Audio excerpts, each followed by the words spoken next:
guys, ako si Kuya Gazmo at ito ang aking channel. Today, mag-quick unboxing tayo. Itong bago release ng Realme, ito ang C63. Check natin ano yung nasa loob ng box, aesthetic, specs. Tara, unbox na natin.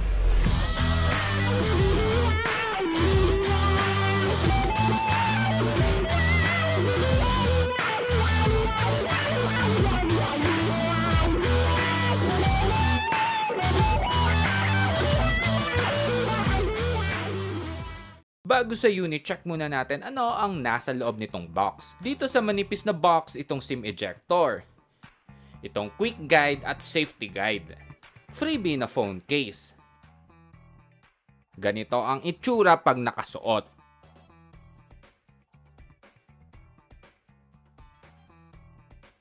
Sa camera module, safe na di basta-basta magagasgas kasi yung case nakaangat yan sa pinaka-lens. Sa pinaka-loob ng box, itong USB to Type-C cable. At ang huli, itong power brick na ang pros, 45 watts na ang nandito. So nag-charging speed test na rin ako dito. Nag-start ako sa standard na 20%, na full ito na 59 minutes. Itong na-unbox natin, ito yung color na leather blue. Available din ito sa jade green.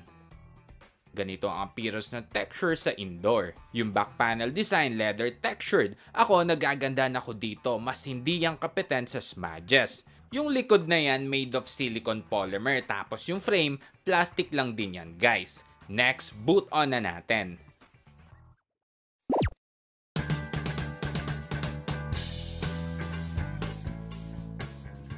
Napansin ko, meron yan nakalagay na screen guard or screen protector. Next, punta na tayo sa specs. Ang screen size nito ay 6.75 inch na HD Plus na IPS display, na ang cons, drop notch lang ang ginawa dito, na meron lang HD Plus na resolution. Sa ganitong presyo kasi dapat ay naka Full HD Plus na. Cons ulit, 90Hz lang ang nandito. Yung screen body to ratio sa chin medyo makapal, pero sa taas medyo bumawi na medyo manipis. Pero mas maganda lang sana kung balance na lang na parehong manipis. Pero sa iba hindi naman big deal. Sa Widevine, sa mga nagne-Netflix, L3SD lang ang nandito. Ang network nito guys ay 4G, so test na rin tayo sa data speed. Ito'y supported ng OTG, supported din ng 5GHz ng Wi-Fi, Android 14 version ang nandito. Hindi ito supported ng NFC. Sa selfie camera naman ay 8 megapixel. Ito yung sample ng picture.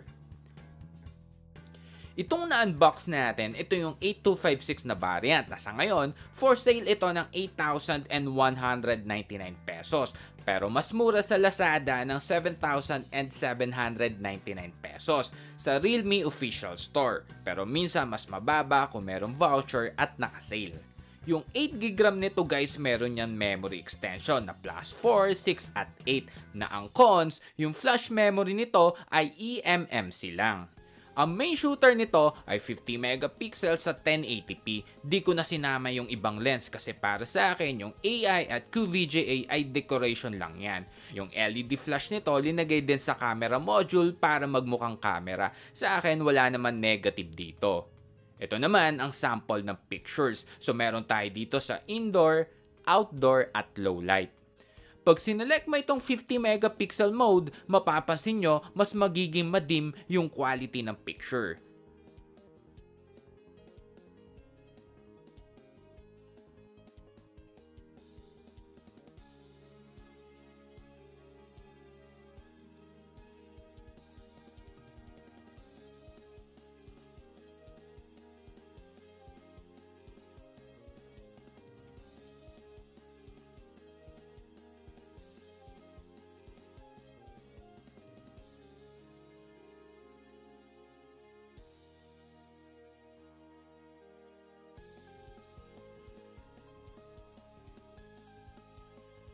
Sa video settings, ang meron dito ay 480, 720 at 1080p na meron lang 30fps, wala nang iba. Nag-check din ako ng video stabilization. Ang cons, wala dito guys, medyo maalog.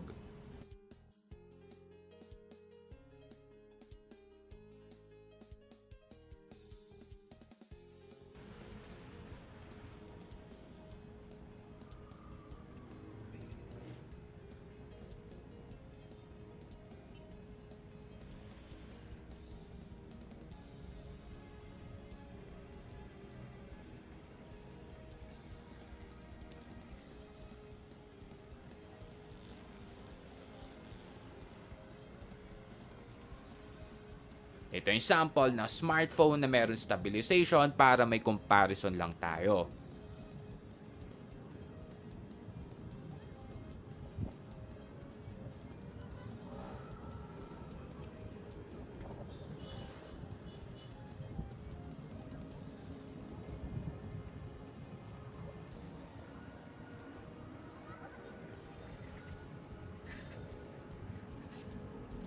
Ang video zoom at photo ay parehong hanggang 10 times. Sa 10 times, pixelated na yan. Dagdag details ko lang sa frame flat edge. Sa right side, nandito itong power button, slash on off switch. Ito rin ang fingerprint scanner. Across the screen ay yung para sa SIM tray. Ito ay triple cord slot na ang pros, ito ay rated IP54. Sa ilalim naman, itong speaker grill, charging port, primary mic at itong 3.5 jack. Sa taas walang nakalagay. So isang speaker lang ang meron tayo dito. Ito ang tunog ng speaker.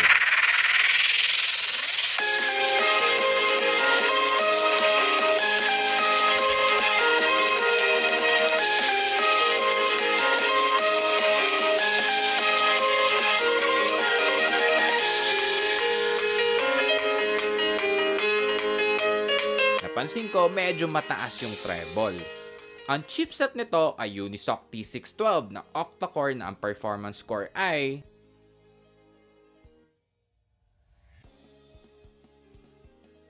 So nag-game test ako dito, linagay ko yung link sa comment section para hindi sobrang humaba. Para makasave din ng time sa mga hindi naman gamer. Ang goal natin sa game test para ma-check natin kung playable ba or kung malag ito sa mga game apps na itetest natin. Detalyado yan mula sa game time, battery consumption at phone temperature before and after ng games. Conclusion, tanong natin sulit ba? Based sa presyo, para sa akin hindi. Mas maraming cons versus pros.